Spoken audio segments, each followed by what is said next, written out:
Last month, in the Banking Committee, we passed bipartisan legislation to give our country more tools to respond to foreign investments from countries like China that pose a threat to our national security. I appreciate the presiding officer's interest in this issue also. The Senate banking bill was attached to the defense bill in the Armed Services Committee later that week. The House passed a similar bill through a key committee at the same time. This is good news as we try to address threats to our national security, and I hope we can get this to the President's desk quickly. The Committee on Foreign Investment in the United States, so-called CFIUS, screens foreign investments for national security threats and blocks those that undermine our national security. As countries like China have adopted new tactics and new techniques to acquire our critical knowledge and know-how, the laws that give CFIUS its authority haven't been able to keep up with technology, hence the reason that Senator Cornyn and Senator Feinstein and Senator Van Hal and Senator Crapo and I have worked on this. I want to thank them for introducing legislation last fall to expand CFIUS's authority to keep up with these new tactics. The Banking Committee bill builds on their efforts to modernize CFIUS and make sure it has the tools it needs to tackle today's threats. No country, not even close, no country has been more aggressive than the People's Republic of China in going after American technology in aviation and in robotics and in new energy vehicles and others where the U.S. has established ourselves as a global leader for a long time. Just 3 years, from 2013 to 2015, the number of from the beginning of 13 to the end of 15, the number of Chinese acquisitions coming under CFIUS review jumped 38%. And China is getting more clever, more sneaky, choose the word you like, finding ways to get around the rules to avoid review at all. We've seen Chinese companies start to structure deals so they can gain access to sensitive technology and information without triggering the CFIUS review. For example, if a Chinese investor wants to buy a controlling stake in an American company, CFIUS would review that deal and have the chance to block it. But if Chinese investors instead got seats on that company's board, they could still have access to the same sensitive technology without going through the CFIUS review. Some foreign investors also might, for instance, decide to enter into a joint venture with an American company, instead giving them access to all the technology and data and know-how, but bypassing the CFIUS review process. The American business may not even particularly like joining up with this Chinese company, but the Chinese company will coerce them into the joint venture as a condition. This is what China's really good at, and U.S. corporations have been too weak-kneed in succumbing to this as a condition for continued access to the Chinese market. They play for keeps. Our corporations play far too often for narrow profits, even if at the end it's bad for American national security, and even at the end if it's bad for American economic security. Our bipartisan bill will give CFIUS and our export control agencies the tools they need to ensure that these types of investments don't slip through the cracks.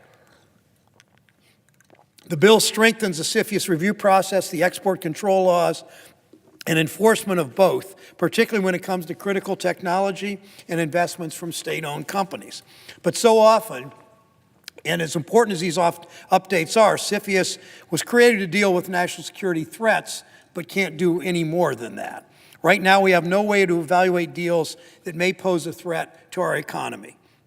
In 2016, foreign direct investments in the United States totaled $370 billion. None of that, not a dollar of that, was reviewed to ensure it was in our long-term strategic economic interests. So some of those investments were reviewed to protect our national security from Chinese threats. Not $1 was examined, was screened, was looked at, was reviewed to ensure that it was in our long-term strategic economic interests.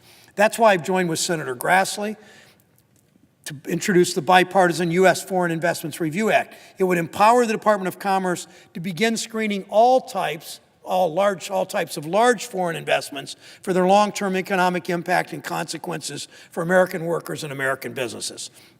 I want to thank Senator Grassley for working on this important legislation. Updating CFIUS is important for our national security. That's paramount, but it's also, we need to expand it because because it's important that our economic interests be protected. We understand the Chinese, they subsidize their energy and their water and their land and their capital.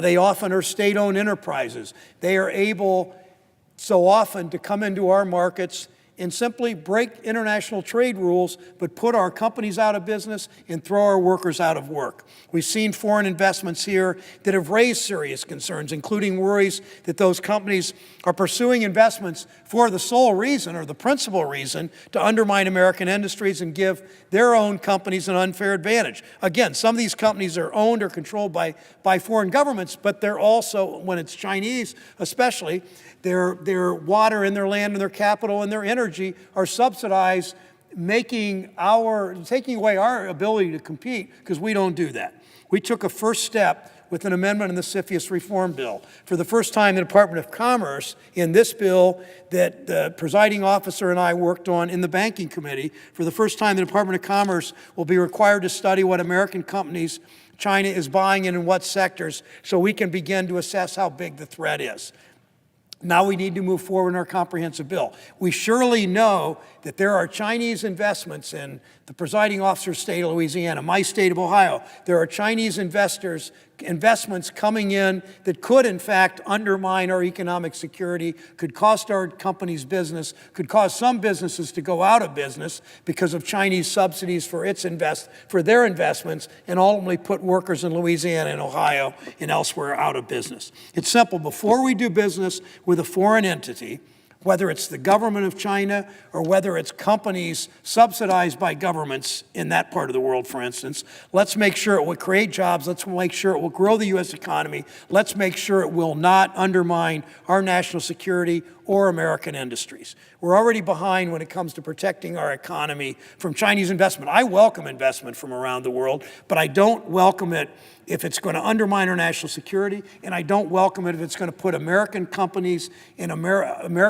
out of business and American workers out of jobs. Senator Grassley and I will continue working to change that. It's time to move forward.